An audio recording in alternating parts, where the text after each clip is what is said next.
Bapak Ibu, saudara sekalian, segenap umat Buddha dimanapun Bapak Ibu berada, terimalah salam di dalam Dharma, Namo Sang Hyang Adi Budaya, Namo Buddhaya. Pada kesempatan yang berbahagia ini, kami ingin menyampaikan sebuah teori Dhamma, yaitu tentang Manggala Sutta, atau di dalam terjemahan Indonesia itu adalah Sutta tentang berkah termulia. Jadi banyak sekali Bapak Ibu sampai sekarang pun orang mengharapkan mendapatkan berkah-berkah. Di zaman Sang Buddha juga ada beberapa pendapat bagaimana atau perbuatan apa saja, tindakan-tindakan apa saja, hal-hal apa saja yang bisa kita lakukan sehingga mendatangkan berkah-berkah. Karena adanya perbedaan pendapat dan perdebatan, kemudian ada salah satu dewa memohon petunjuk kepada Sang Buddha seperti apa, perbuatan apa yang bisa mendatangkan keberkahan bagi seseorang.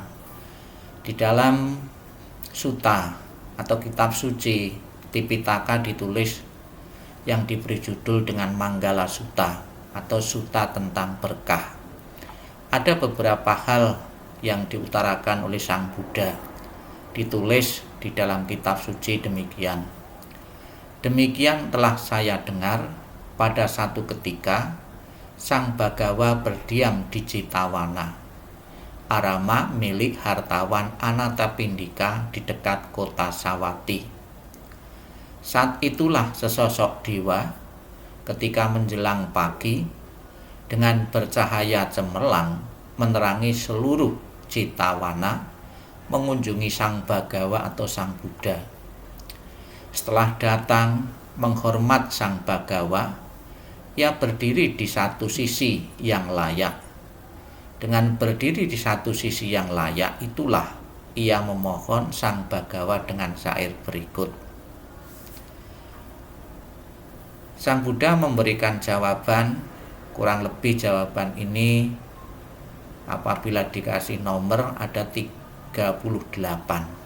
Apa saja? Marilah kita simak bersama-sama, kita camkan kepada segenap umat Buddha agar kita bisa mempraktekkan, bisa menjalankan dan tahu perbuatan-perbuatan atau hal-hal apa yang bisa mendatangkan berkah bagi kita semua. Tak bergaul dengan orang-orang dungu, bergaul dengan para bijaksana, dan menghormat yang patut dihormati. Itulah berkah utama. Bertempat tinggal di tempat yang sesuai, memiliki timbunan kebajikan di masa lampau, dan membimbing diri dengan benar. Itulah berkah utama. Berpengetahuan luas, berketerampilan, berlatih baik dalam tata susila, dan bertutur kata dengan baik, itulah berkah utama. Membantu ayah dan ibu, menunjang anak dan istri, dan bekerja dengan sungguh-sungguh, itulah berkah utama. Berdana, melakukan kebajikan, menyokong sanak keluarga, dan tidak melakukan pekerjaan tercela, itulah berkah utama. Menjauhi, menghindari perbuatan buruk, menahan diri dari minuman keras, dan tak lengah melaksanakan dhamma, itulah berkah utama. Merasa memiliki rasa hormat, rendah hati, merasa puas dengan yang dimiliki, ingat budi baik orang, dan mendengarkan dhamma pada waktu yang sesuai, itulah berkah utama. Sabar, mudah dinasihati, mengunjungi para pertapa, dan membahas dhamma pada waktu yang sesuai, itulah berkah utama. Bersemangat dalam mengikis kelesa atau kekotoran batin, menjalankan hidup suci, menembus 4 kebenaran mulia, dan mencapai nibbana, itulah berkah utama. Meski disinggung oleh hal-hal duniawi, batin tak tergoyahkan, tiada sedih, tanpa noda, dan penuh damai. Itulah berkah utama. Setelah melaksanakan hal-hal seperti itu, para dewa dan manusia tak akan terkalahkan dimanapun, mencapai kebahagiaan dimanapun berada. Itulah berkah utama bagi para dewa dan manusia. Saya ulang kembali agar jelas dan paham.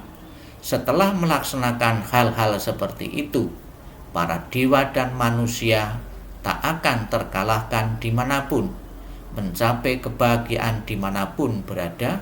Itulah berkah utama bagi para dewa dan manusia.